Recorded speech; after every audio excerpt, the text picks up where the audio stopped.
हाय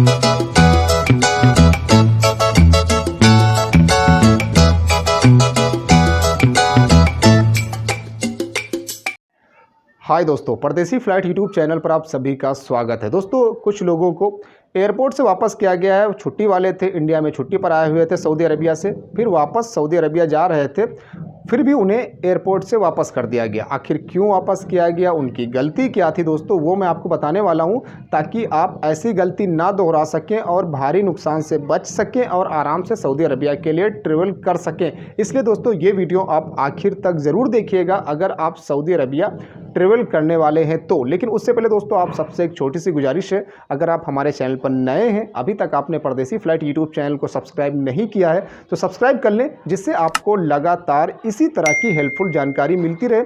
आपको हमारा वीडियो पसंद आ रहा हो तो प्लीज़ वीडियो को लाइक और शेयर ज़रूर कर दिया करें। तो दोस्तों, जब मैंने ये सुना कि कुछ छुट्टी वालों को एयरपोर्ट से वापस किया गया है, तो मैं खुद हैरान था कि आखिर कैसे ऐसा हो सकता है, जब उनके पास टिकट है, वैलिड वीज़ा है, छुट्टी में अभी समय बाकी है, एग्जिट रीएंट्री के अंदर ही वो जा रहे हैं, इसके अलावा उनका मुकीम का पेपर है, वैक्सीन का पेपर है। तो जब सारे डॉक्यूमेंट्स कंप्लीट हैं, फिर उन्हें वापस क्यों किया गया?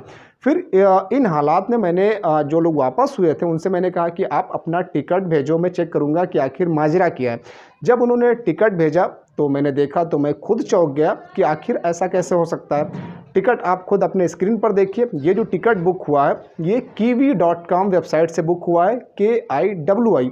अब जब मैंने टिकट देखा तो ये टिकट था लखनऊ से जद्दा के लिए वाया दुबई, लखनऊ से दुबई, दुबई टू जद्दा। अब लखनऊ से दुबई के लिए जो फ़्लाइट थी वो एयर इंडिया एक्सप्रेस की थी, और दुबई से जो जद्दा के लिए फ़्लाइट थी वो फ्लाइनास की थी। यानी दो अलग अलग एयरलाइंस का टिकट था। दोनों में कोई समझौता नहीं, कोई कोड शेयर नहीं है। एयर इंडिया एक्सप्रेस और फ्लाइनास के बीच में कोई समझौता दोस्तों नहीं है, फिर भी ये टिकट बुक हुआ था। तो इन हालात में आप ट्रेवल नहीं कर सकते हो। अगर आपने इस तरह का टिकट बुक किया है कि एक टिकट आपने एयर इंडिया का बुक कर लिया, एक आपने फ्लाइनास का बुक कर लिया, या सऊदी एयरलाइंस का बुक कर लिया जिसमें कोई समझौता ही नहीं है, तो आपको एयरपोर्ट से वापस होना पड़ सकता है, क्योंकि ऐसे हालात में आपको ट्रांजिट वीज़ा लेना पड़ता है। अगर आपने ट्रांजिट वीज़ा नहीं लिया है तो आप वापस हो जाएंगे। इस बात का दोस्तों आपको ध्यान रखना होगा। अगर दो एयरलाइंस के बीच में कोड शेयर है यानी समझौता है, तो फिर आप वापस नहीं होंगे, अन्यथा आपको वापस होना पड़ सकता है।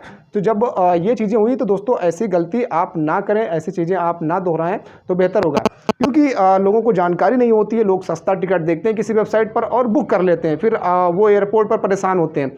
अगर एयरलाइंस के बीच में समझौता है, जैसे इंडिगो का अमेरिकन एयरलाइंस के साथ में कोड शेयर है, समझौता है। इसके अलावा विस्तारा का ब्रिटिश एयरवेज के साथ में, सिंगापुर एयरलाइंस के साथ में, एयर इंडिया का तुर्किश एयरलाइंस के साथ में, एयर आस्ताना के साथ में, और भी बहुत सारी एयरलाइंस के साथ में कोड शेयर है, समझौता है। अगर कोड शेयर है, दोनों एयरलाइंस के बीच में समझौता है, तब तो आप ट्रेवल कर सकते हो। लेकिन अगर दो एयरलाइंस के बीच में समझौता नहीं है तो फिर आप ट्रेवल नहीं कर पाओगे। आपको ट्रांजिट वीज़ा की ज़रूरत पड़ेगी इस तरह के ट्रेवल करने के लिए। जैसे मान लीजिए अभी लखनऊ से रियाद के लिए टिकट बहुत ही महंगा, मान लीजिए 35,000 या 40,000 का टिकट है। लेकिन अगर हम ये दिमाग लगाएं कि एक टिकट हम ले लें लखनऊ से मस्कत के लिए, सलाम एयर का बहुत सस्ता मिल जाएगी, मुझे 12-13 हज़ार में मिल जाएगी।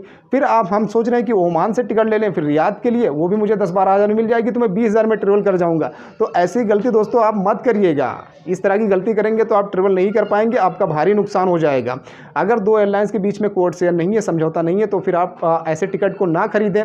कोशिश करें कि वही टिकट खरीदें जो एक ही एयरलाइंस लेकर जाएगी। जैसे मान लीजिए आपको लखनऊ से रियाद के लिए या जद्दा के लिए, दम्माम के लिए जाना है, तो सऊदी एयरलाइंस ऑपरेट होती है फ़्लाइट। इसके अलावा सलाम एयर भी जाती है और फ्लाइनास भी जाती है, और भी कई सारी एयरलाइंस है जो आपको लेकर जाएंगी। लेकिन अगर आप ये कोशिश करें कि मैं दो एयरलाइंस का अलग अलग खरीद लूँ और आपको पता भी नहीं है कि दोनों एयरलाइंस के बीच में कोड शेयर है या नहीं है, समझौता है या नहीं है, तो फिर आप ट्रेवल नहीं कर पाएंगे। तो दोस्तों, उम्मीद करता हूँ आप समझ गए होंगे कि ऐसी गलती आप नहीं दोहराएंगे, अन्यथा आप भारी नुकसान का सामना आपको करना पड़ेगा। बहरहाल दोस्तों, इस वीडियो में इतना ही।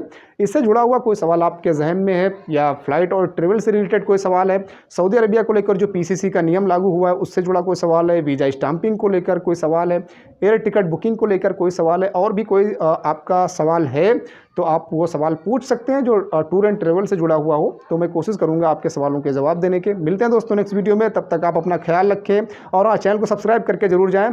Good bye.